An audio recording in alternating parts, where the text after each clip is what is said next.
After Sonic 06, the future looked kinda bleak for the Blue Hedgehog, but at that age, little me really didn't fully understand how detrimental that game was for the franchise at that time.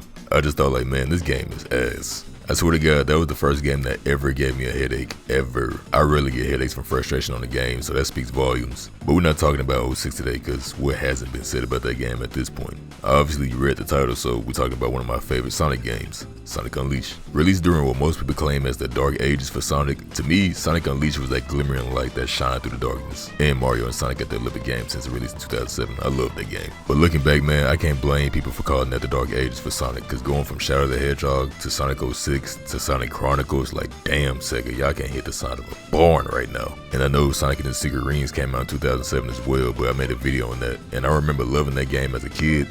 Not as much as an adult though. Anyways, the first trailer for Unleashed showed Sonic flipping a ring around, but when it went in the air, everything went dark and we hear a primal growl, then a burly hairy arm slams the ring into a wall. To be honest, I really didn't have a clue what was being inferred completely, but I had to wait to see what was going on.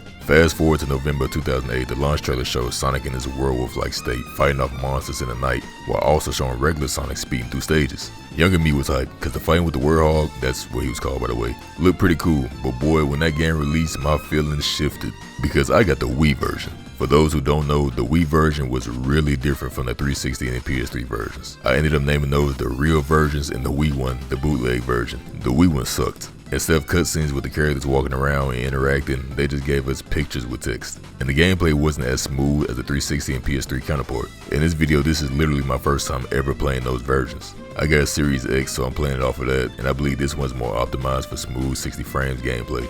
Even though the 360 and PS3 version was better than the Wii port, they had problems with frame rates as well. So playing this on my Series X was pretty smooth. We kick off the story by being introduced by a top 3 game intro of all time, Argue with the Wall, where Sonic is in space on Eggman's ship. Crazy how Sonic can casually breathe in space in his normal form. Well, he technically is an alien, so yeah, I guess so. But as he's terrorizing the ship, he's caught by Eggman, but he spawns the Chaos Emeralds on command to go Supersonic. I gotta say, I really love how Supersonic looks in this cutscene too. He looks vibrant and nice and sleek. Sonic ends up cornering Eggman in the room, and Sonic gets a little too cocky while Eggman fake pleads for mercy and gets caught in a device that strips him of all the Chaos Emeralds. Eggman uses the power of the Emeralds to shoot a beam into Earth and it unleashes some type of entity from within named Gaia. As the Earth is being ripped apart into pieces, Sonic turns into a werewolf, or warthog to be precise. After all of that, Eggman shoots Sonic into Earth, which he miraculously survives and lands on this small creature. Ain't it funny how Shadow died from that same exact fall? But anywho, Sonic is unaware for a minute that he transformed. As he talks to the small creature, we find out Sonic landing on him gave him amnesia and he doesn't remember a thing. So Sonic being Sonic, he promises to help him regain his memory, and as that's happening, the sun rises and Sonic transforms back to his normal state, and the adventure starts from here.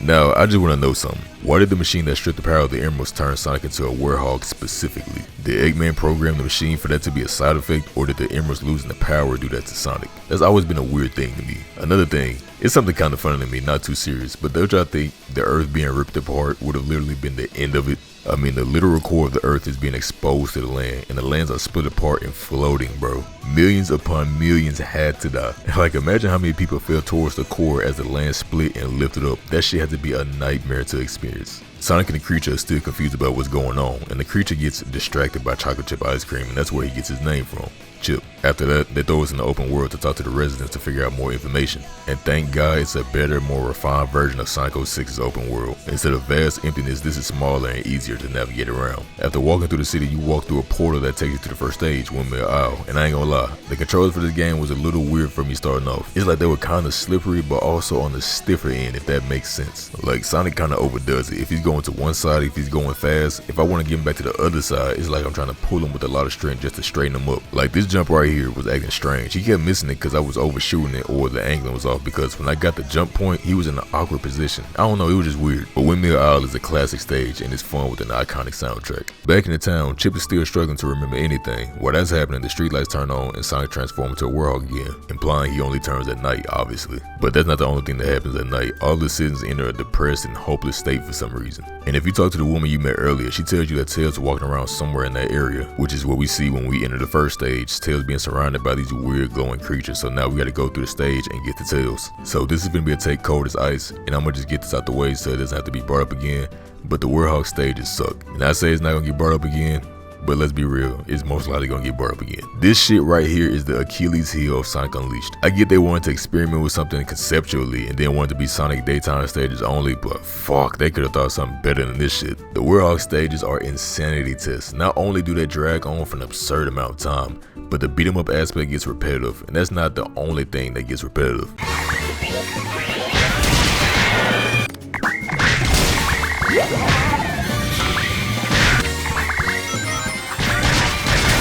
This fucking music, dude. Whose idea was it to say, yeah, every time a fight starts, the stage music cuts to the jazz band blasting music in your ears over and over again? This shit is ridiculous, bro. 14 minutes? Tails recognizes Sonic pretty much immediately, and Tails says he knows somebody who might be able to help named Professor Pickles, and they hop in a tornado and head to Spagonia. But first, a tornado minigame. After that's done, we get to the professor's lab to find out he's been kidnapped, and we have to go find him. After another daunting Warhog stage, we find Professor Pickle in a pod, but he's focused on sandwiches more than anything. But we end up back at his place where he explains the disaster of the Gaia manuscripts. Apparently, this isn't the first time the planet has been split up before. He tells us Dark Gaia sits in the core not fully reborn yet, so to stop him, we have to travel to each temple shown in the manuscript to bring the power back to the Chaos Emeralds. Everything always points back to the Emeralds, huh? We gotta go back to Missouri again, but Eggman is already there trying to find the temple too, but Sonic eventually sends him on his way. I love the Missouri Day stage too. The mix of platforming and the drifting was pretty fun. After that stage, it's a boss fight that was easy as fuck, but it was fun. Now we head to Holoska, and I ain't gonna lie, I didn't really like this stage because of the slipperiness, and I get it's an ice stage, so it's supposed to be slippery, but still, didn't make that enjoyable. Once done with the day stage for Holoska, we head back to Spagonia where we run into Amy, who calls Sonic a monster, and now he's upset. It's funny, cause I remember when I was little, Sonic used to try to get away from Amy. Now he's sad that she doesn't want to be around him. Character development, alright. Once done with the Spagonia night stage, which took me 17 fucking minutes because of this gear area, which was very cringe, by the way. Dude, I swear the grab ledge mechanic was so wonky for me. It would appear, then disappear multiple times, and it would cause me to miss my fucking jump and fall to my death multiple times. Shit gave me a headache. But anyway, Sonic is given a camera called the Uncanny Camera, which he and Chip use on the citizens that are acting weird. When hit with the flash, those same monsters we've been fighting pop out of the people, and we have to deal with another fucking Warhog level. It's short as hell, but still, man, this Warhog shit is killing me. I think they tried too hard to implement that element into the game. But after saving Amy, Sonic gets out of there, and Professor Pickles confirms to her that that was indeed Sonic. So now we got a camera right, and we have to perform these exorcisms with the camera flash to get these monsters out of the citizens that's acting funny. And there's 2 more fucking Warhog levels, bro. I don't even think we're halfway done yet, and I'm already just fed up with the Warhog gameplay, I swear to God. But let's try to stay optimistic for the time being. We talk to Professor Pickles, and he tells us the next temple is in Chunan, aka China. But we run into a barricade that's a man that says we need whoever Lin is permission to get through the gate. After talking to some villagers, we find Lin, who's an old woman who's in distress because of the missing elder and treasure. After talking to her, she gives us the go to find the elder. I got to the area but couldn't start it because I didn't have enough moon medals. Oh yeah, I didn't bring up the medals yet. So basically you have to collect sun and moon medals in order to progress through the story to access certain stages, which in my opinion is ass. I get it, y'all trying to pad the gameplay some, but having to go back and look for hidden medals through stages isn't really fun to me. So after I got enough medals, I played another abysmal fucking Warhog stage, and to be honest with y'all, I think this is the worst one so far. Especially this part of the stage right here, man. Oh my goodness, I swear the Warhog stages are really taking me out of this game as of now. Anyways, after that stage, we fight the Dark Gaia Phoenix. It's an easy boss, but I was bullshitting and fucked around and died being a dumbass. After we defeat the boss, he returns back to normal once we restore the Chaos Emeralds. On Eggman's ship, we found out that Dark Gaia isn't fully mature yet, and he awoke it too early. Once done with the day stage in Chunan, we finally got the key for the temple to Spagonia. The boss fight for this temple was barely any challenge, to be honest. If you get hit a few times, you can beat him easily. But with that done, we restored another piece of the earth. Now on to the Holoska temple. I just don't know what to say at this point, bro. 20 minutes. 20 whole minutes. And y'all want to know why this took me 20 minutes? Because of the grappling and jumping part right here. For some reason, the jump mechanic when you're trying to get off of a pole or whatever works when it feels like it. I was spamming A so many times, but he just kept refusing to jump. This stage was so unnecessarily long in my opinion. I feel like they used the Warhog stages to truly pad game time, because what the fuck. This stage genuinely gave me a headache, dude, and I don't get those from games often, as I mentioned once before, but this stage, it did it. I literally had to walk away and take a break after that. The boss was okay, nothing too difficult or too easy. He just wouldn't initiate the last move for me to freeze him and hit him. Honestly, damn near all these bosses been pretty easy so far. Anyways, back at Professor Pickles' lab, he informs us that he's found another temple in Shamar. Meanwhile, Eggman's getting close to Gaia's final form, so we kinda need to hurry. Dude, the day stage in Shamar was fucking crazy. I feel like I haven't died this much in the day stage until I got here. While visiting Shamar, we told we had to stop by Empire City as well. and this stage wasn't awful to me. I enjoyed the scenery of the night stage too. After returning back to Shamar, the professor says there's a temple in Adabat? I think that's how I say it. We have to put an emerald in, and to be honest, I actually like Adabat. I actually like this night stage. I know it's shocking, but this was the most tolerable night stage for me. Back to Empire City, we finally get the day stage for it, and I was getting fucked by this. Pause. There's really no guardrails or quote-unquote training wheels. Basically, you really have to watch your step because they won't fuck with you and save you if you mess up. Fun stage though. Back to Shamar night stage. It was pretty lackluster in my opinion. Not too difficult. All you have to really do is find these blocks to match the colors of the doors. But this one area I was in was just weird. The mobs just kept respawning for like 10 fucking minutes for no reason. And there really wasn't any reward for it either. It's like it happened just to happen. The Gaia boss wasn't too hard either. Just push these blocks to the other side and they'll damage them. I like the design of the boss as well. We gotta go back to Adabat. I don't know if I'm saying that wrong or not, but we go back there for I think this is the last day stage. 31 medals? What the fuck, dude? I get it. You wanna pad the playtime, but that's fucking crazy. What that's a weird number. Why do I need 80 moon medals and 120 sun medals to finish the game? Why not 100 and 100 or 80 and 80? This is ridiculous. As I said before, medal hunting isn't fun. Like, sure, you will want to encourage the players to explore more, but not to this extent, man. Making the game come to a complete halt like that doesn't make sense to me. But anyways, after the backtrack of hell, doom, despair, and agony, I finally got to the day stage, Jungle Joyride. As I said before in Empire City, they take out the training wheels. You gotta watch where you go in the open area part, because you will fall to your death, because there's no guardrails to save you. I love the tropical look of the stage. It reminds me of the first stage from Sonic Adventure 1. The Egg Lancer boss was pretty easy, except this laser part. It kinda tripped me up. As Sonic and Chip are walking up to the temple, Chip is acting strange for some reason and doesn't really want to explain. Chip touches a wall and then pulls him into the void of space where he meets some orb that gives him his memory back. We learn that Chip is really like Gaia, the protector of Earth. He's basically a yin to Dark Gaia's yang. Whenever Dark Gaia destroys the Earth, Chip puts it back together. It also explains that Sonic's personality never changes when he turns to the Werehog because he truly believes who he is. Before Chip could leave, Sonic pulls him back and says he's in to help him for the final fight. We pull up to Eggman Land. He got this whole place decked out, mainly thanks to the power of Dark Gaia. My good people, this is one of the worst stages I've ever played in any Sonic game, I swear to God. This literally is the only stage I ever got a game over in on this playthrough. I swear to God, it's genuinely awful. I think the lava part had to be the worst. If you move the left stick 0.2 millimeters in one direction, you are fucked. It took me 22 minutes to get near the end of it, or at least what I thought was the end of it, and I got the game over. I just sat and stared at my monitor when that bullshit happened, bro. Whoever designed this level needs to be hung by the gallows with alcohol-soaked barbed wire, cause there's no way they designed this level, play tested it, and said, yeah, this is what the people want. It's crazy how much this level makes me want to blow my brains out. The game has been pretty decent until the point of the final part of it, from forcing backtracking from metal hunting to this awful ass level. It's insane. But anyways, they finally put in the last Chaos Emerald and the final piece of the Earth is put back together. Everything should be good now, but it's not.